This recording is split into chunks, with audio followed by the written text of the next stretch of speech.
je suis la directrice de la MARPA La Clairière, qui se trouve à Aberlulin, donc près de Thonon-les-Bains. C'est la première MARPA qui a été faite en Haute-Savoie, c'est toujours la seule pour l'instant. Et donc, cette MARPA existe depuis 27 ans. Donc, elle a été créée à l'initiative des élus locaux et de la MSA pour répondre à un besoin local qui était comment faire pour que les aînés du village et de la région proche de la vallée verte puissent rester dans leur région, dans leur vallée, sans avoir besoin d'intégrer un foyer logement. À l'époque, c'était des foyers logements, un foyer logement qui se trouverait dans une ville plus importante et qui ne correspondait pas du tout à leurs besoins, qui était de rester donc en ruralité. Initié au départ, donc, comme je le disais, par des élus et par la MSA, fonctionne ensuite en autonomie, soit par une association, gérée par une association, soit gérée par une municipalité. Moi, j'étais amenée donc, dans les années antérieures à diriger MARPA qui avait ouvert ses portes. Et donc, une association, ce sont des gens qui sont bénévoles, mais ce ne sont pas des professionnels des établissements médico-sociaux la plupart du temps. Donc, on a besoin pour ça de l'expertise et de l'analyse de professionnels qui savent monter des projets et qui vont pouvoir aider dans la gestion du personnel, qui vont pouvoir nous aider dans tout ce qui est texte de loi, sécurité, législation, qui vont surtout nous aider aussi à trouver des partenaires pour financièrement pouvoir construire cette MARPA. Et c'est là que la MSA intervient, puisque ce sont eux les porteurs de projets au départ. Il ne pourrait pas y avoir de création de MARPA sur ce porteur de projet. Donc, ça va prendre pas mal d'années, puisque trouver le terrain, trouver le bon lieu, aller faire des recherches au niveau des partenaires locaux pour savoir quel est le réel besoin.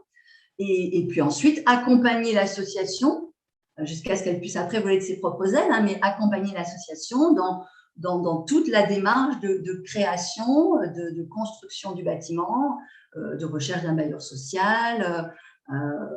Voilà. Les experts, c'est quand même au départ la MSA qui met en place ce projet et qui ensuite forme les bénévoles pour qu'ils puissent ensuite après gérer l'établissement. On est à la maison, comme à la maison, exactement, avec son propre mobilier, la boîte aux lettres, sa sonnette, etc. Mais dans un établissement donc, où on va pouvoir créer du lien avec les personnes qui sont autour de nous, les voisines, les voisins, on a aussi bien des messieurs, des dames. Moi, il y a une d'âge chez nous, 87 ans, dernière résidente rentrée, 98, en pleine forme.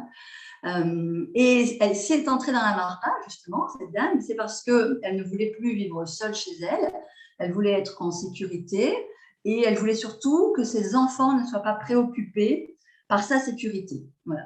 Donc, le principe de la MARPA, c'est vraiment ça, c'est rester chez soi, mais dans un établissement où il va y avoir une bienveillance, une vigilance de tout le personnel qui est autour. Plus de soucis pour se préparer à manger si on n'a pas envie, ce n'est pas une obligation, mais pourquoi pas. Plus de soucis de ménage, d'entretien du linge. Et surtout, voilà, ces rendez-vous quotidiens, donc dans la salle à manger, pour lire le journal ensemble, pour prendre le café ensemble, des animations, maintien de la mémoire, activité physique, musicothérapie, etc. Mais voilà, j'insiste vraiment sur le fait de maintenir l'autonomie et de rester le plus longtemps possible à la MARPA sans avoir besoin de regagner un EHPAD. Voilà, moi, la raison de ma présence aujourd'hui aussi à ce colloque et puis à cet échange, c'est aussi de sortir de l'isolement qu'on peut rencontrer quand on est seul établissement de ce type dans une région.